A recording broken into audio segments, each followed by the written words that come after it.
우리는 계속해서 하나님께서 애굽에 내리신 재앙에 대하여 살펴보고 있습니다. 이제 그 재앙은 5번째 재앙에 이르렀습니다. 하나님께서 애굽에 10가지 재앙을 내리실 것입니다. 그러니 5번째 재앙은 지금까지 재앙을 내리신 것 이제 절반 정도 된 거죠. 절반의 재앙을 내리신 것이고 아직 5번의 재앙이 더 남았다는 겁니다. 물론 애굽의 바로는 하나님께서 몇 번의 재앙을 더 내리실지 알지 못합니다. 어쩌면 그는 이번 재앙이 끝이라고 생각했을지 모릅니다. 그래서 이번 재앙만 잘 견디면 이스라엘의 야훼라고 하는 신이 포기할 것이라고 여겼을지 모릅니다. 그렇기에 바로는 애굽에 임하는 그 재앙을 멈출 분명한 방법, 그 분명한 방법은 이스라엘 백성들을 보내는 거죠. 이스라엘 백성을 보내는 것, 그것이 분명한 방법임을 알면서도 그의 완고한 마음은 그것을 행하지 않습니다. 이번만 잘 견디면, 이번 재앙만 잘 넘어가면 저 신이 포기할 거야 라고 그는 그렇게 계속해서 그 완고한 마음을 가지고 있는 겁니다. 하지만 하나님께서는 그분의 백성을 구원하시기를 포기하지 않으십니다. 지금 하나님께서 구원할 능력이 부족하거나 애굽을 치실 힘이 부족해서 여러 번 재앙을 내리시는 것이 아닙니다. 하나님께서는 인간의 모든 죄를 사하실 때에 그리스도께서 단번에 죄를 위하여 죽으사 의인으로서 불의한 자를 대신하였으니 라는 이 말씀과 같이 단번에 행하실 수 있습니다. 굳이 애굽의 재앙을 10번이나 거쳐서 그렇게 내리지 않으셔도 하나님이 단번에 그들을 멸하실 수 있고 단번에 이스라엘 백성들을 구원하실 수 있습니다. 그럼에도 하나님께서 애굽을 단번에 멸하지 않으시고 여러 번 재앙을 내리시는 것은 하나님의 자비하심 때문입니다. 오늘 본문 1절을 한번 보십시오. 오늘 본문 1절 우리 한번 같이 읽어볼까요? 같이 읽습니다. 시작. 여호와께서 모세에게 이르시되 바로에게 들어가서 그에게 이르라. 히브리 사람의 하나님 여호와께서 말씀하시기를 내 백성을 보내라. 그들이 나를 섬길 것이니라. 이 말씀이 도대체 몇 번째인지 모르겠습니다. 하나님께서는 계속해서 하나님의 말씀을 거절하는 바로에게 또다시 찾아가셔서 내 백성을 보내라. 그들이 나를 섬길 것이니라 라고 말씀하십니다. 우리는 보통 몇 번 거절당하면 포기합니다. 뭐 10번 찍어 안 넘어가는 뭐 나무 없다고 얘기하지만 10번을 찍는 건 고사하고 우리는 너무나 쉽게 포기합니다.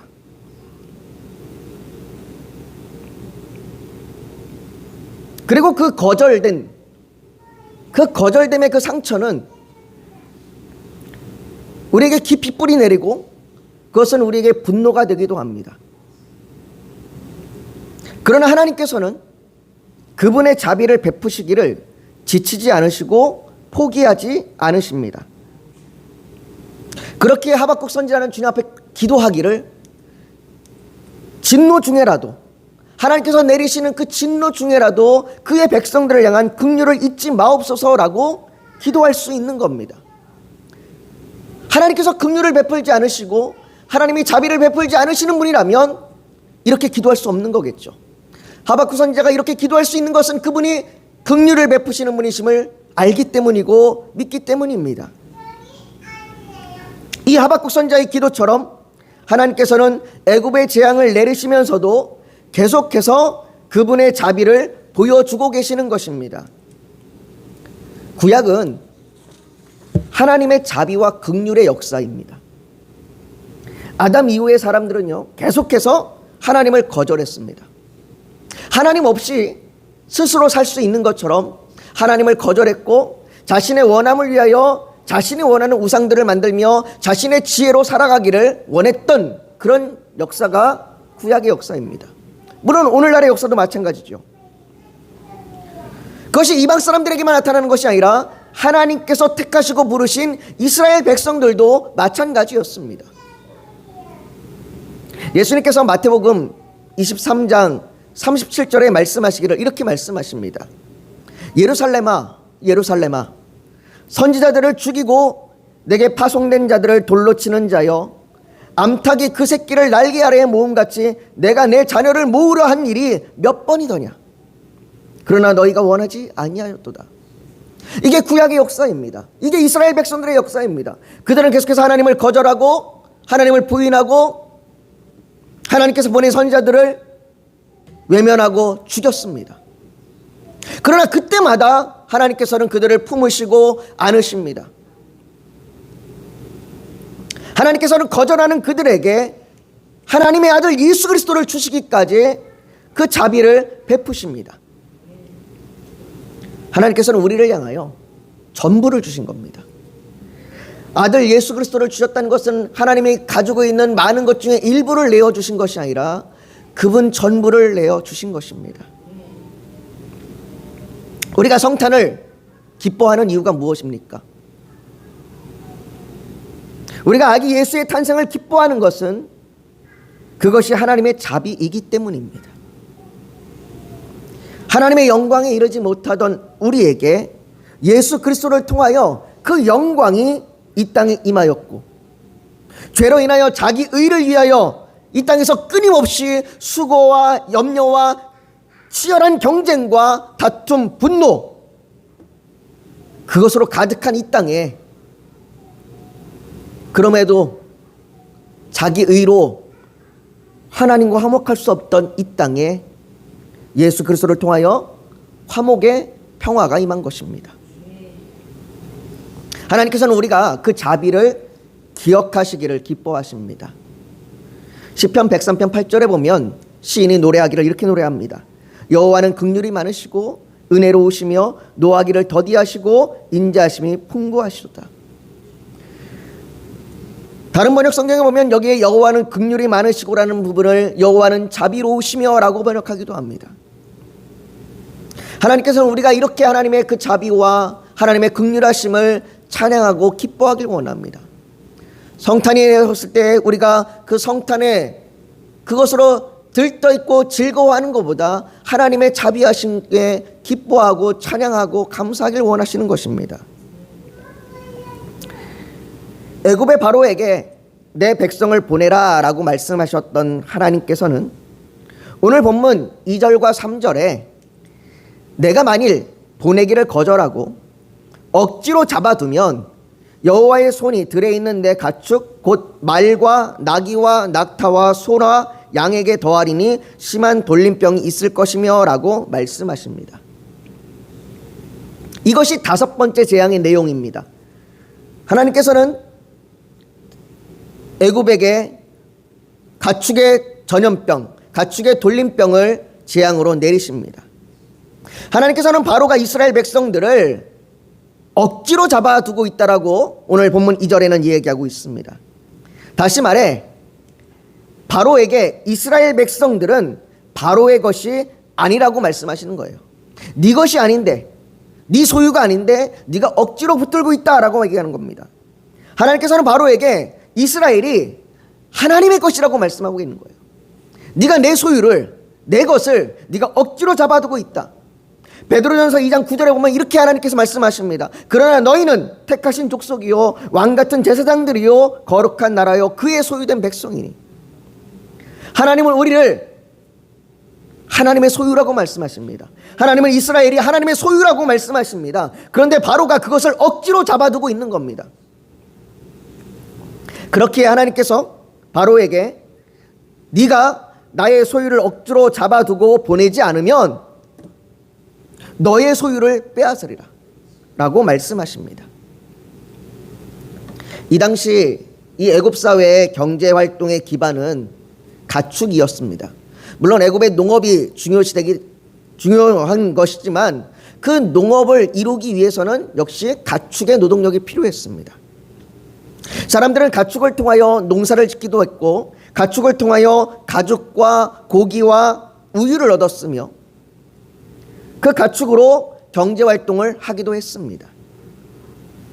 그렇기 때문에 가축은 개인의 재산으로서 매우 중요시했습니다. 우리나라도 과거에 집에서 키우는 소가 매우 중요했습니다. 집에서 소를 몇 마리 키우느냐 이게 매우 중요했죠. 그 소를 팔아서 자녀들을 대학에 보내기도 하고 그 소를 팔아서 자녀들을 결혼을 시키는 그런 일들도 했었습니다. 그것처럼 가축은 지방 경제 활동에 매우 중요한 역할을 한 것이죠. 그런 그들의 소유인 가축에 하나님께서 심한 돌림병, 즉 전염병이 나타나게 하셨습니다. 우리는 이 전염병이 무슨 병인지 정확하게 알지는 못합니다. 그러나 이 병은 매우 빠른 속도로 가축들에게 전염되기 시작했습니다. 한번 병이 퍼지기 시작하면 그것을 제어할 수가 없는 겁니다. 과학이 발달하고 기술이 발달한 오늘날에도요, 농장에 구제역이나 돼지 열병, 조류 인플루엔자 같은 그런 전염병이 돌기 시작하면 그것을 막는 것이 쉽지 않습니다. 전염의 확산을 방지하기 위해서 그 지역을 봉쇄하고 심지어는 그 지역에 있는 가축들을 전부 살처분하기도 합니다. 과학이 발달한 오늘날에도, 기술이 발달한 오늘날에도 전염병은 이렇게 매우 무섭습니다. 그런데 애굽 시대에는 어떻겠습니까? 그때 이 전염병은 도저히 인간이 어떻게 막을 수 없는, 너무나도 급격하게 빠르게 퍼지는 그러한 질병이었습니다.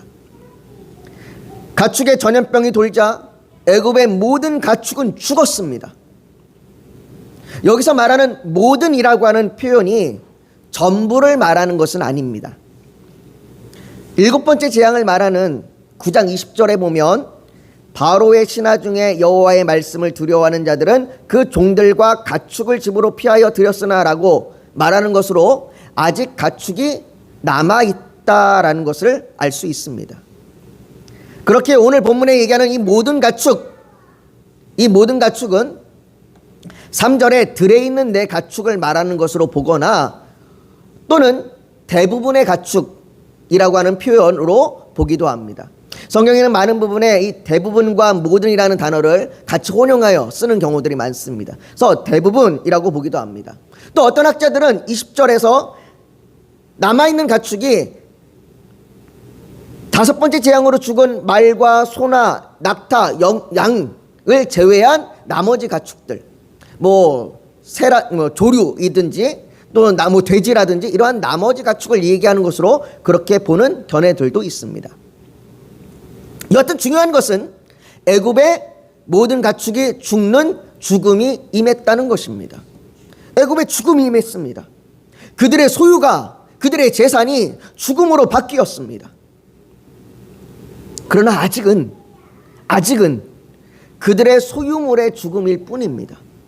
아직은 그들의 소유물이 사라지고 그들의 사유 재산이 사라지는 정도일 뿐입니다. 비록 이로 인해서 애굽의 경제는 오랜 시간 동안 회복이 어려울 것이지만 그래도 시간이 지나면 회복이 될 겁니다. 하지만 곧 단지 그들의 재산상의 소유가 아닌 그들의 자녀를 잃게 될 날이 옵니다. 10번째 재앙이 임하면 그들은 그들의 자녀, 그들이 사랑했던 자녀, 그들의 어떻게 보면 전부라고 느낄 수 있는 그 자녀를 그들은 잃게 될 겁니다. 하나님의 소유, 하나님의 백성을 바로가 끝까지 움켜쥐고 놓지 않을 때 하나님께서는 그들의 사랑하는 자녀와 자녀의 그 목숨과 바꾸실 것입니다. 목숨이 음식보다 중하지 아니하며 몸이 의복보다 중하지 아니하냐라고 말씀하신 예수님의 말씀처럼 어찌 소유가 목숨보다 중요하겠습니까? 바로에게는 아직 시간이 있습니다. 하나님께서 자비하심으로 계속해서 바로에게 시간을 주고 계신 겁니다. 아직 5번째 재앙이 더 남아 있습니다. 그것은 오늘 본문에서도 마찬가지입니다. 오늘 본문 5절을 한번 보십시오. 우리 한번 5절을 같이 읽습니다. 시작. 여호와께서 기한을 정하여 이르시되 여호와가 내일 이 땅에서 이 일을 행하리라 하시더니 5번째 재앙에서는 하나님께서 재앙이 나타나기까지 기한을 두셨다고 말씀하십니다. 물론 하나님께서 이렇게 기한을 정하신 것은 가축의 전염병이 자연적으로 발생한 것이 아니라 이것이 하나님에 의해서 하나님의 섭리로 일어난 것임을 분명하게 알게 하기 위한 목적도 있습니다. 그러나 단지 그 목적이라면 굳이 내일까지 가지 않아도 됩니다. 지금이어도 아니면 1시간 뒤라고 말해도 한날의 그 가축이 모두 죽어버리면 그 사건은 우연히 일어난 사건이라고 보기 어렵습니다. 하나님께서는 계속해서 자신의 자비하심을 나타내 보여주고 계시는 것입니다. 내일이라고 하는 정한 기한, 그 24시간이라고 하는 기한 동안 바로는 하나님께 돌이킬 수 있는 시간이 있습니다. 그러나 이 시간이 언제고까지 계속해서 이루어지는 건 아닙니다. 그것은 정한 기한이 있습니다. 내일까지입니다. 정한 기한이 이르면 하나님께서는 재앙을 내리실 겁니다. 하나님께서는 애굽에 앞으로 5번의 재앙을 더 내리실 것입니다. 그러나 거기까지입니다.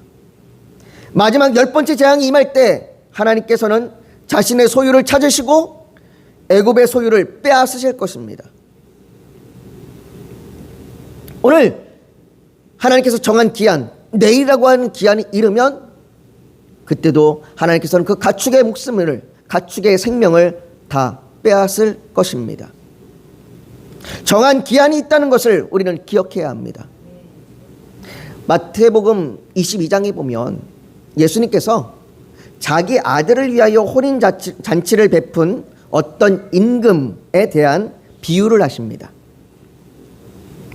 임금은 자기 자녀의 혼인잔치를 준비하고 그 혼인잔치에 많은 사람을 초대했습니다. 그런데 그 종들을 보내어 그 청한 사람들을 혼인잔치에 오라 하였더니 그들이 오기를 싫어합니다.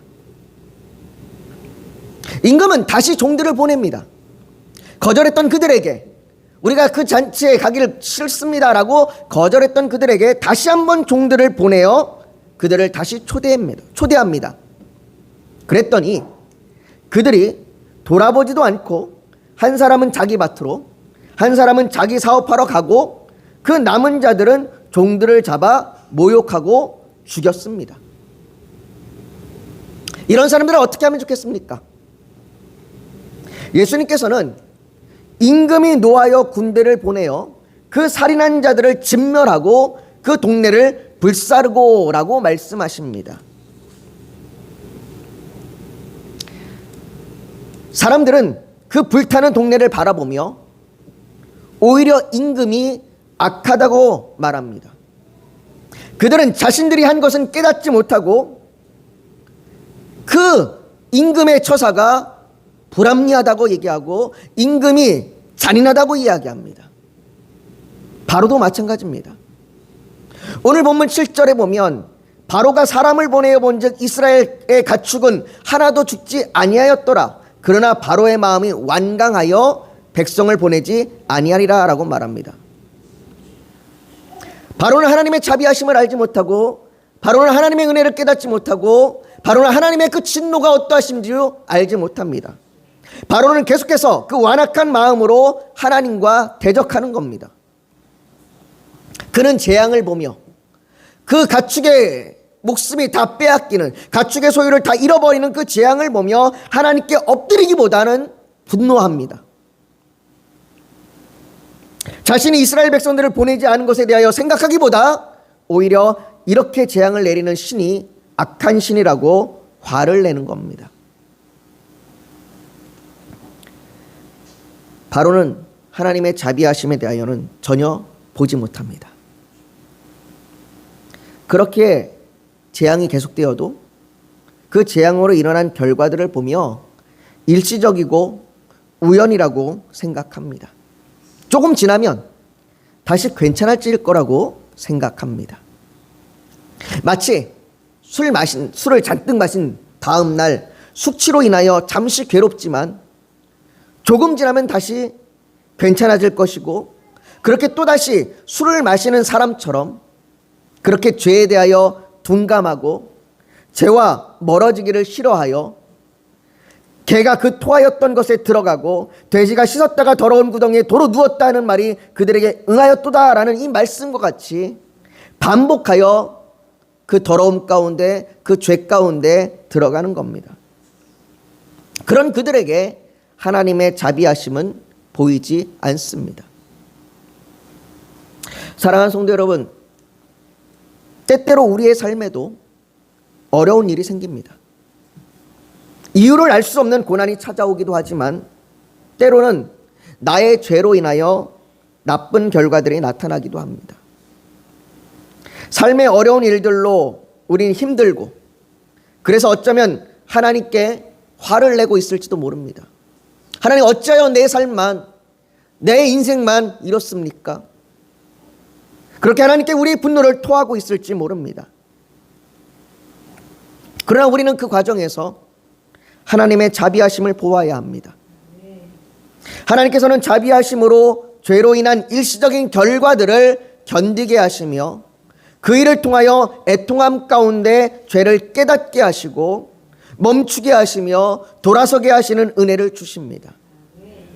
성령께서 우리의 마음을 밝히시고 우리의 눈을 밝히셔서 그 하나님의 자비하심을 보게 하시는 것입니다. 왜냐하면 우리가 하나님의 소유이기 때문입니다. 베드로전서 2장 9절은 그러나 너희는 택한 족속이요 왕같은 제사장들이요 거룩한 나라요 그의 소유가 된 백성이니 이는 너희를 어두운 데서 불러내어 그의 기이한 빛에 들어가게 하신 이의 아름다운 덕을 선포하게 하려 하심이라 라고, 하나님께서 우리를 어두운 데서 불러내어 그의 기이한 빛에 들어가게 하심으로 우리가 하나님의 소유가 된 백성이 되었다라고 그렇게 말합니다. 하나님께서는 그렇게 우리를 구별하여 택하시고 부르셨습니다. 그리고 그 하나님의 아름다운 덕을 선포할 은혜를 주셨습니다.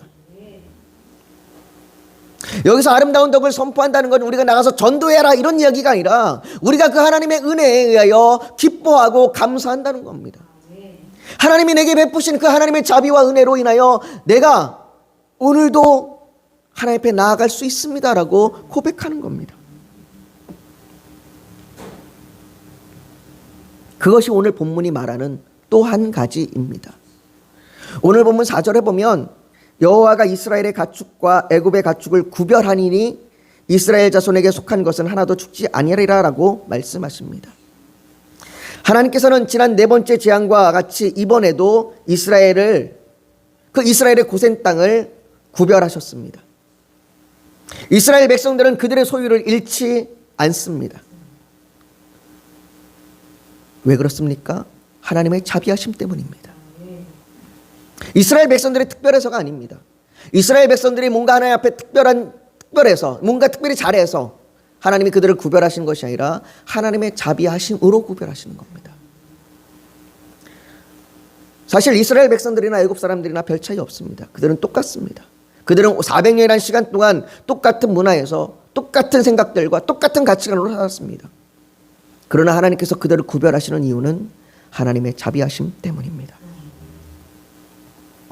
하나님의 자비하심으로 이스라엘 백성들이 그들의 소유를 잃지 않은 것 같이 하나님께서는 그 하나님의 자비하심으로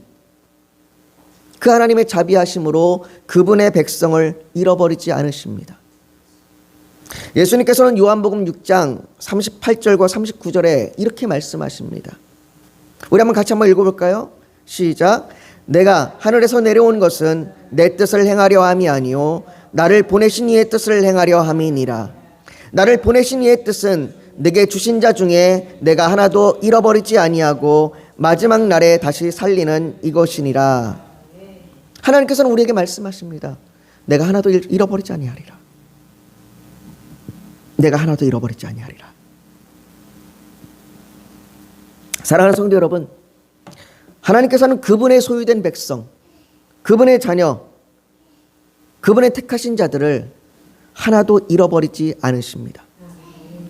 사단이 움켜쥐고 죄악이 우리를 우겨 싸매어도 하나님께서는 기필코 그분의 소유를 찾으십니다. 그것을 위하여 하나님께서 오래 참으시고 기다리시며 또한 전부이신 예수 그리스도를 내어주사 그 예수 그리스도의 생명을 취하셔서 그 예수 그리스도의 생명으로 말미암아 우리가 생명을 얻게 하십니다.